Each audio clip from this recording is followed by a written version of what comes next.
Shalom Bapak Ibu Saudara yang dikasihi Tuhan. Hari ini Senin 3 Maret 2025.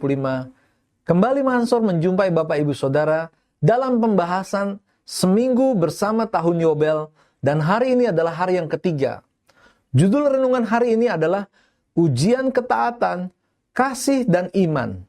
Firman Tuhan kami ambil dari Imamat 25 ayat 11 sampai 12. Tahun yang ke-50 itu harus menjadi tahun Yobel bagimu. Jangan kamu menabur, dan apa yang tumbuh sendiri dalam tahun itu, jangan kamu tuai.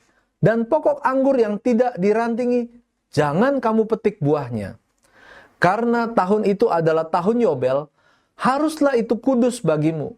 Dan hasil tahun itu yang hendak kamu makan harus diambil dari ladang. Di tahun Yobel, bangsa Israel tidak boleh mengolah tanah. Bukan perkara mudah bagi bangsa yang hidupnya bergantung pada hasil pertanian. Ini adalah sebuah ujian. Ujian ketaatan. Tuhan memberikan perintah, tetapi perintah yang tidak biasa, sebagaimana tertulis dalam Imamat 25 ayat 11. Tahun yang ke-50 itu haruslah menjadi tahun Yobel bagimu. Jangan kamu menabur, dan apa yang tumbuh sendiri dalam tahun itu jangan kamu tuai. Dan pokok anggur yang tidak dirantingi, jangan kamu petik buahnya. Ini di luar kebiasaan bangsa Israel. Bahkan pada tahun Yobel, semua tanah yang disewa atau digadaikan harus dikembalikan kepada pemilik aslinya. Hal ini tentu saja menimbulkan kesulitan dalam transaksi ekonomi dan perdagangan di antara orang Israel. Semua budak dan pekerja terikat pun harus dibebaskan. Meskipun tidak mudah, tetapi perintah ini sebenarnya adalah bagian dari sebuah upaya untuk membangun hubungan yang baik dengan Tuhan. Inilah ujian ketaatan. Tergantung bangsa Israel, apakah mau taat pada perintah Tuhan atau tidak. Ujian kasih. Di dalam Imamat 25 ayat 11 tersebut dikatakan bahwa apa yang tumbuh sendiri dalam tahun itu jangan kamu tuai. Dan pokok anggur yang tidak dirantingi jangan kamu petik buahnya. Maksudnya adalah bahwa orang Israel tidak boleh memetik hasil tanahnya untuk kepentingan sendiri.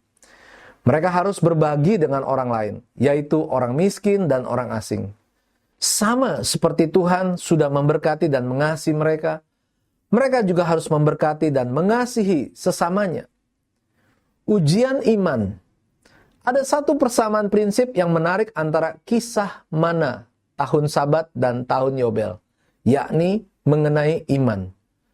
Pada kisah mana, bangsa Israel harus beriman bahwa Tuhan akan menyediakan mana setiap hari dan 2 kali lipat pada hari ke-6 untuk kebutuhan di hari Sabat. Pada tahun Sabat, bahwa Tuhan akan menyediakan hasil panen yang cukup selama tahun ke-6 untuk memberi mereka makan selama tahun Sabat. Pada tahun Yobel, Tuhan menyediakan cukup makanan untuk bertahan pada tahun 50 tahun Yobel. Mereka tidak boleh mengandalkan diri mereka sendiri. Tetapi pada kasih dan kemurahan Tuhan, mereka harus beriman bahwa Tuhan tidak akan membiarkan mereka dan kelaparan. Kita juga diperhadapkan pada perintah Tuhan, di mana di dalamnya terkandung ujian ketaatan, ujian kasih, dan ujian iman. Contohnya, dalam keadaan pas-pasan, kita disuruh untuk memberi kepada orang lain yang berkekurangan, atau bagi pekerjaan Tuhan. Pasti muncul pertanyaan, apakah akan cukup untuk kebutuhan kita sendiri? Mari kita taat pada perintah Tuhan, sebab ketaatan adalah wujud kedekatan kita dengan Tuhan. Nyatakan kasih kita kepada sesama, terutama mereka yang sedang dalam kekurangan, sebab Tuhan sudah lebih dahulu mengasihi kita. Dan mari kita tetap bersandar kepada Tuhan, serta beriman bahwa Dia akan mencukupi kita.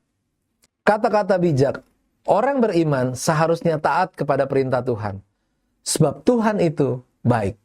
Mari kita akan berdoa. Tuhan, aku yakin Engkau baik. Engkau tidak akan memberikan perintah yang membuatku sengsara. Aku mau taat pada perintah-Mu. Dalam nama Tuhan Yesus kami berdoa dan mengucap syukur. Amin. Puji Tuhan, kami berharap renungan hari ini menjadi berkat serta kekuatan untuk Bapak Ibu semuanya. Tuhan Yesus memberkati. Amin.